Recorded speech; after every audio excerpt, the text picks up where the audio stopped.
அன்று இரவு கடுங்குளிர், பனி பெய்து கொண்டிருந்தது. அந்த புத்த விகாரையில் இருந்த வயது முதிர்ந்த ஒருவருக்கு குளிர் தாங்க முடியவில்லை. அவர் தமது அறையை விட்டு எழுந்து கோவிலின் பல பகுதிகளிலும் இருந்த மர புத்தர் சிலைகளை எல்லாம் சேகரித்தார். அவற்றையெல்லாம் கொண்டு வந்து நடு மண்டபத்தில் போட்டு நெருப்பு பற்ற வைத்தார். பக்கத்தில் அமர்ந்து குளிர்காய துவங்கிவிட்டார். சிலைகள் படபடவென எரியும் சப்தம் கேட்டு கோவிலின் குருக்கள் ஓடி வந்து பார்த்தார். அவருக்கு பகீர் என்றது. புத்தர் சிலைகளை எரித்து குளிர் காய்வதா?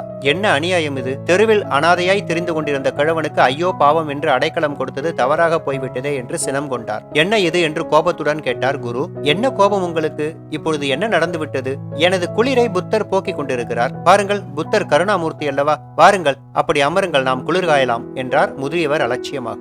என்ன உளறுகிறீர்கள்? நீங்கள் எதை எரித்து குளிர் காய்ந்து கொண்டிருக்கிறீர்கள் என்பது உங்களுக்கு தெரியவில்லையா? தெய்வத்தையே எரித்து விட்டீர்களே என்று பொங்கினார் குரு. ஓ, அப்படியா என்று சாம்பலை குச்சியால் கிளறினார் முதியவர். என்ன செய்கிறீர்கள் என்று கத்தினார் குரு. நான் எலும்புகளை தேடுகிறேன். எலும்புகளா? அதில் எப்படி இருக்கும்? உங்களுக்கு என்ன பைத்தியமா? ஏன் இருக்காதா என்ன? நான் எரித்தது புத்தரை என்றால் அவர் எலும்புகள் இங்கு இருக்க வேண்டும் அல்லவா? எதற்கும் இன்னும் சில சிலைகள் மிச்சம் இருக்கின்றன, கொண்டு வாருங்கள், போட்டு குளிர்காயலாம் என்றார் அந்த பெரியவர் விடாமல். அடப்பாவி, நீ இனிமேல் ஒரு கணம் கூட இங்கே இருக்கக்கூடாது, வெளியே போ என்றார். முதியவர் நிதானமாக, ஆமாம் ஆமாம், இது புத்தர் இல்லை, ஒரு எலும்பை கூட காணும் என்றார். குரு அவரை கழுத்தை பிடித்து வெளியே தள்ளிவிட்டு கதவை சாத்தி கொண்டு உள்ளே வந்தார். தொலைந்து போ என்று கத்திவிட்டு உள்ளே வந்து படுத்துக் கொண்டார். மறுநாள் காலை அந்த கிழவன் என்ன ஆனான் என்று பார்க்கும் ஆவலில் குரு வெளியே வந்து பார்த்தார். அவர் கண்ட காட்சியை அவராலேயே நம்ப முடியவில்லை. அந்த பெரியவர் ஒரு மயில் கல்லின் முன்னால் அமர்ந்து கொண்டு காட்டு பூக்களை அதன் மீது தூவி புத்தம் சரணம் கச்சாமி என்று தொழுது கொண்டிருந்தார். குரு அவர் அருகே வந்து, இது என்ன செய்கிறீர்கள் என்றார். இந்த மயில்கள் என்ன புத்தரா என்று கேட்க,